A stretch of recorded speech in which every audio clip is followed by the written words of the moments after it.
But they, they worked on it. They repeatedly worked on it. And it got to the point where, you know, it was just unreasonable. And they actually repurchased the Cybertruck from me. Essentially, it was a lemon law buyback. They gave me all my money back. And I turned around and got another one. So yeah, I shared my Cybertruck experience on CNBC.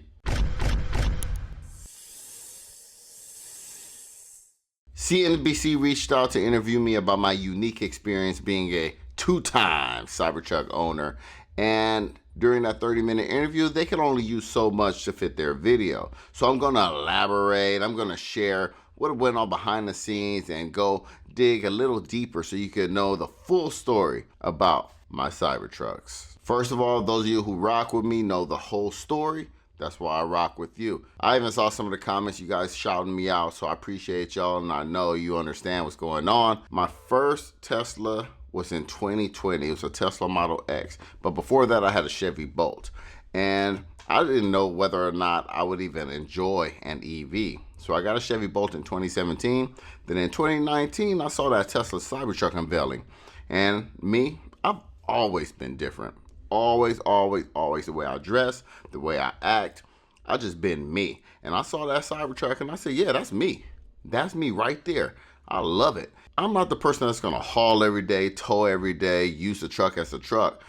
And regardless of what you think about most people in America that have trucks, they don't either. But when I do want one, it is nice to have one. And I have used this as a truck. I filled up that bed to go to the local dump a few times. I've taken my trike, my e-trike places. I have used that bed. And also, I've pulled horse trailers. I've done different things with this truck that I could not do with my Model 3 or my Model X. It's nice having a truck when you need it, the extra cabin space. So I knew eventually I wanted to get a truck, but when I saw the Cybertruck, the look of it, I don't care. I knew it wasn't for everybody. I knew like, hey, I love that. And I also love the fact that there weren't going to be too many of them on the road, and I was going to be one of the few people. And I know people would side-eye it and say, that's weird. What is that? What's up with that? But that was part of the allure to me. So when I found out they had 2 million reservations, I was like, whoa, 2 million people like that truck? For real? Like for real, for real? Or was it the hype train, or was it the $100 deposit? It didn't matter. But when I started hearing about all these people that put down that reservation, dang. Well, now the price did help, the $40,000, and who knows how many people wanted to pay the $40,000 or the $80,000, $70,000.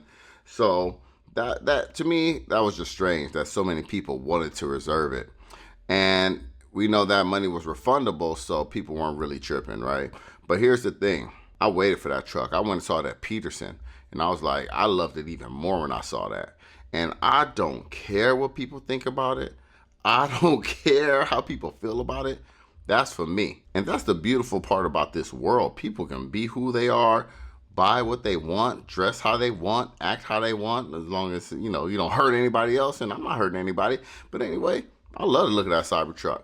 And then when that Foundation series rolled out, that's when I was a little reluctant, because I said $100K. Oh, I'm not trying to spend $100K, right? And then I did sit on it. When I got the invitation, I sat on it for a day. I'm like, that's too much. Is it worth it? But then you started, getting that YOLO mentality. You only live once. And I believe in that. You know what? Once I got a job, my first job, I started thinking to myself, if I like that, I'm going to buy that. As long as I take care of all my bills, right? As long as you take care of everything you need to take care of, if you like something, buy it, because we're here for a short time. So the way I looked at it was, my wife, she was like, you've been waiting on this. You want it. It's within our budget. She was like, if you want it, get it. And I'm like, you're right, because I'm always going to be kicking myself. So I did pull the trigger on the Foundation series, $100K, which is a lot, but you still get a lot for that $100K. But honestly, I don't think it's worth it. But regardless, I got my truck, and I had it for a while, and you guys saw the stories, right? I had issue after issue.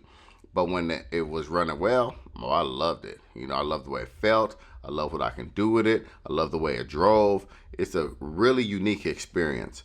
So, I'm trying to do my thing. And here's the big part that really made me turn around and think, after I got it bought back, that I might potentially get another one. So Tesla was straight up, and they tried to work on those things. And after they couldn't, They repurchased it. They didn't hassle me at all. And while I was going through all those issues, I didn't see anybody else with those issues. So I'm like, dang, what's going on with this truck, right? Is it just me? I'm the first person that had their Cybertruck repurchased by Tesla, well, at least documented on the internet, right? So I went through the process, and because of that, and I have a friend who has a Cybertruck, and mine was number 4,000 something. His was number 5,000 something. So he had no problems with his at all. So from what I'm reading online, people aren't having issues like me. He wasn't having issues. Usually a lemon law means, hey, you got a bad seed. Something's wrong with this one vehicle. And I said, you know what? All right, they bought it back hassle-free, gave me all my money back. And that was in the back of my head, like, you know what? If something is really wrong with this truck, Tesla took care of me, right? They took care of me. Not many car manufacturers would do that. But regardless, I gave it back, and then I didn't instantly go buy another one. I tested 9 other EVs. There's a video I posted about that. And my top 4 were trucks. I love trucks now. So that Hummer EV, loved it. That Sierra EV that I talked about on CNBC, loved it. And the Rivian was up there too. It was pretty close. But there were certain things about each one of those trucks that when I compared it to the Cybertruck, I leaned. I mean, it wasn't a no-brainer. Like, no, the Cybertruck is way better than them. But the Cybertruck met my needs better. If you want to watch that video on how I selected the Cybertruck over the other 9 EVs, it's linked in the description. But I did spend some time, and I thought about it. Here's, and again, if I had problems with the second Cybertruck, then Tesla would take care of me. I had that confidence, and I wouldn't go back to it. I'm like, okay, and then it's just not a good relationship, right? Me and the Cybertruck just don't go together well. And then I talked about how that I love the interior of that Denali, that Sierra EV. And some people in the comments, you know what? If you're on YouTube, you're putting your information out there for everybody to know your story. And people gonna comment how they're gonna comment. So you gotta have thick skin if you're putting your stuff on the internet. But anyway, people say things like, well, if you're basing the purchase off of the interior, you're not a truck person. What is a truck person? The Denali had a great interior. It was luxurious. You spend most of your time inside of the truck. So if I'm inside, I want a nice experience. So that really pushed it over the edge for me. I was like, I think that's number 1. And it was about the same price as the Foundation Series Cybertruck. When it came down to, if you guys know Sherwin is a friend and he has a channel, and he has a Rivian, he has Tesla. So he's seen it all. And he said, you know what? That software at Tesla is unparalleled. Rivian's close, but the software is unparalleled. And one of the biggest things that you like about Tesla is that it continuously feels new. New updates all the time, software updates, different things. And I'm like, you're right, you know what? That Sierra probably won't be updated. And it's gonna feel old after a while, and that's a lot of money to spend. $100K on something that's gonna feel outdated.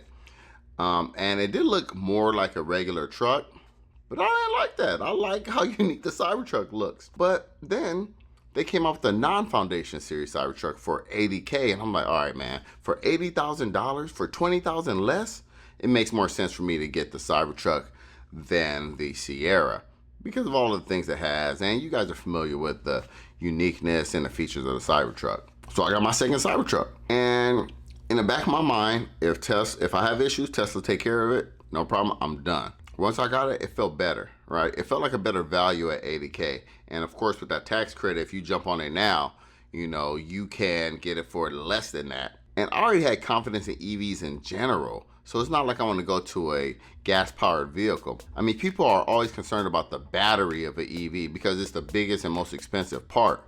But there's ways you can monitor the battery.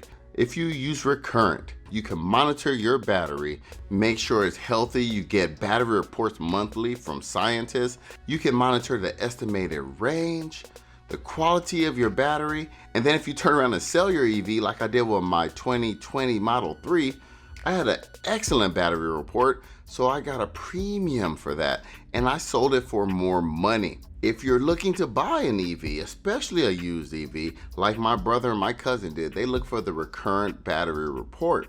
So Recurrent is for EV owners, EV buyers, and EV sellers, and it's free. There's a link to the description. Check out Recurrent, and I would like to thank them for sponsoring this video. So now I got my second Cybertruck, and I'm like, okay, This is good. And I did have some little creaks and things here, and I'm already thinking like, oh, here we go. But not the big issues that I had with the first Cybertruck. And I took it into the service center. They fixed them, right? No big deal. I mean, nobody wants to go through that hassle of, taking it in. But the great thing about the service center, or at least the ones near me, I have 3 of them near me, and they give me a loaner. And the loaners are usually nice. And when you get a loaner, you have unlimited supercharging. So if you do need to take it to work and back, or take it to LA to the Tesla diner, you can do that, and it's free. How many car manufacturers give you a loaner with free gas? How many? None of them, right? So that's what I like about Tesla's service experience. Anyway, they fixed those problems, and now I'm enjoying this Cybertruck. I've taken it off road. I'm doing all kinds of things with this truck, and I'm loving it. So people can say what they want to say, and in the back of my mind, I haven't had any issues, but now we're getting into the political scene. Elon Musk is doing his things, and now people want to let me know that they hate me for what I bought, so I'm getting a finger, right? One person gave me a thumbs down, and it's always, here's the funny thing, it's always in scenarios when we're going in opposite directions. I don't know what that means. Are they worried about me turning around or stopping up? I don't know, but it's not even that serious. Tell me how you feel if you want to. It is what it is, man. People, they're hurting on the inside. There's something bigger going on. But to me, I'm enjoying the truck. I don't care about the politics. In my regular day-to-day life, I'm enjoying that truck. I'm driving it. I'm using it. I'm loving it. Some people still don't know about it. People still asking me about it. What is that? Believe it or not, people still wave, usually kids. And here's the thing about it. Some people say, oh, you like it that kids like your truck. You know why? Because kids haven't been tainted. That's just their natural, authentic self coming out. They're excited. They think it looks cool. They love it. Sometimes kids say something about it, and the parent grab their hand don't look at that. Don't talk about that, right? So it is what it is. You can say what you want. I'm enjoying my truck. I'm living my life. If you are a Cybertruck owner, tell me your experience. Do you love your truck? If you're a Cybertruck hater, if you don't like the way it looks, that's one thing. Tell me why you don't like it. So, just keep it respectful in the comments, man. I don't disrespect anybody. Don't disrespect me. I've seen another video. Somebody was talking about the CNBC video, and, they got their jokes and all that. It's all good. I'm not even tripping. I'm living my life. I'm enjoying my life, and you should too. Hey, thanks for watching. I appreciate every single one of you. And don't forget, Cobra told you. All right, y'all.